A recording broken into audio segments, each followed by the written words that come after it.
संत भंतवंत अंतर निरंतर नहीं मती विमल का दास तुलसी के दरबार में।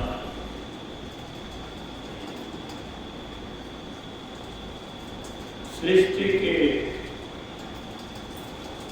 सर्वश्रेष्ठ ज्ञानी, सर्वश्रेष्ठ स्थिति प्राप्त, विश्व हितैषी, मंगलकारी महापुरुषों के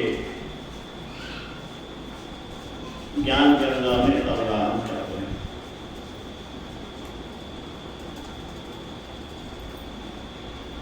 ये हम लोग का अहोभाग्य है। इससे बड़ा कोई भाग्य सौभाग्य नहीं हो सकता।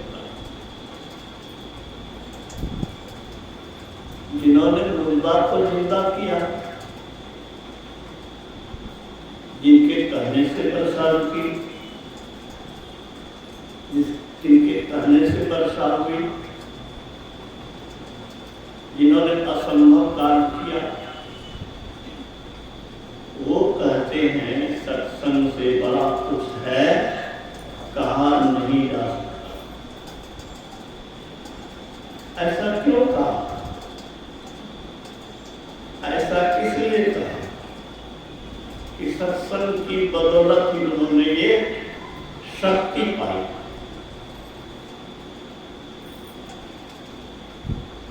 मनुष्य से इस शर्त को पा करके अलौकिक शक्ति संपन्न होकर के दिखा दिया कि सत्संग की यह महिमा है। तो स्वामी तुलसीदास जी ने लिख दिया,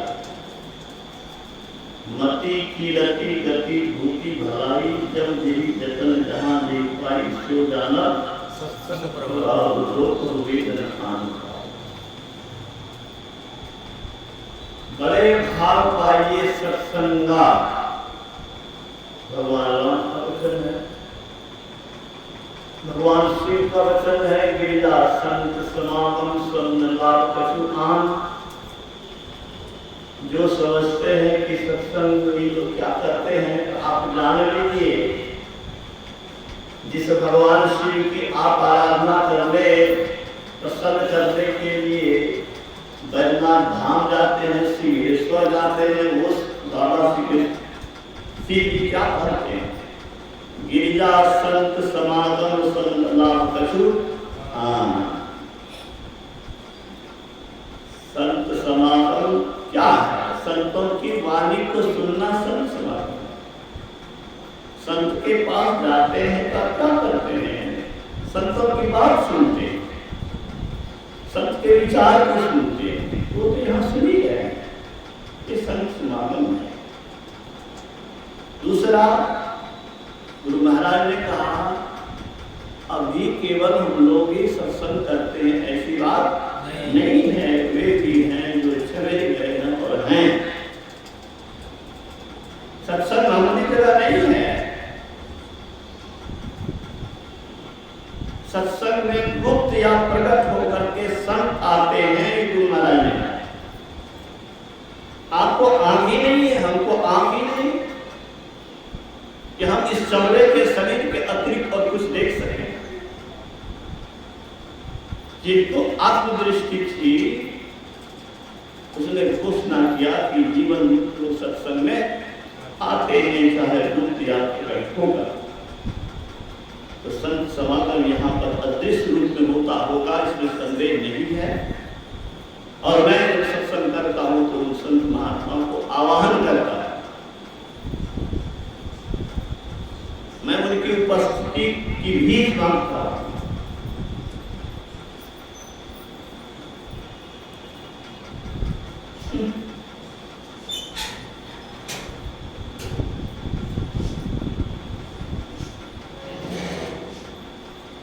ऐसा नहीं कि सिर्फ मैं आपको आमंत्रित करता हूं।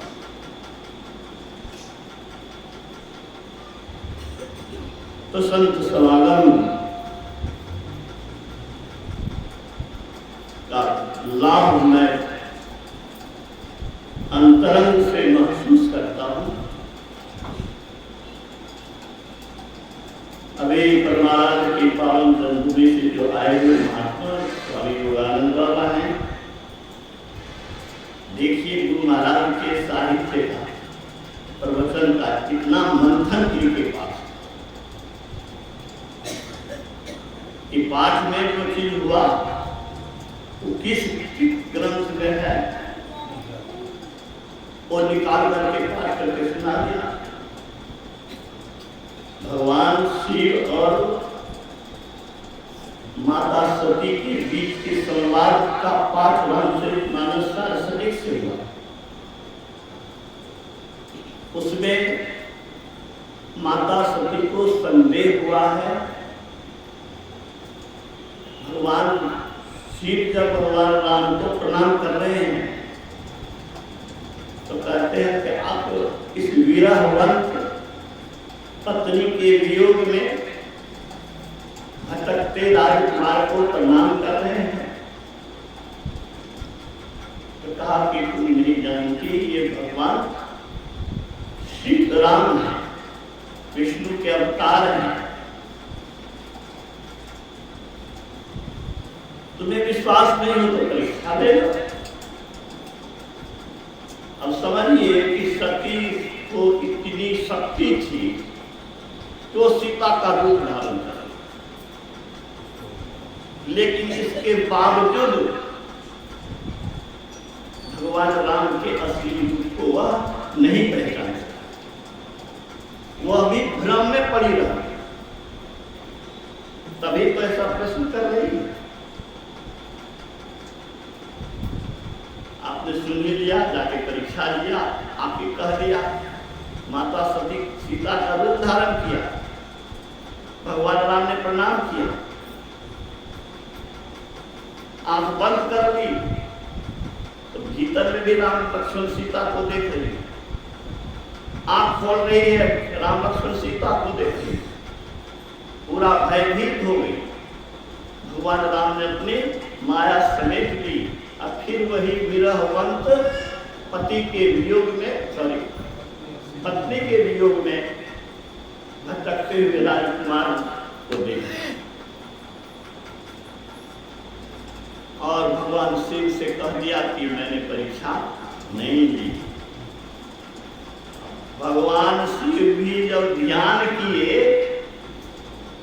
तब उनको पता लगा कि ये तो माता सीता का रूप धारण की है। अब इस जन्म में इस मेरी पत्नी नहीं हो सकती। मन ही मन त्याग कर दिया। आकाशवाणी हुई है, सुन भी होंगे आप लोग। क्या आकाशवाणी हुई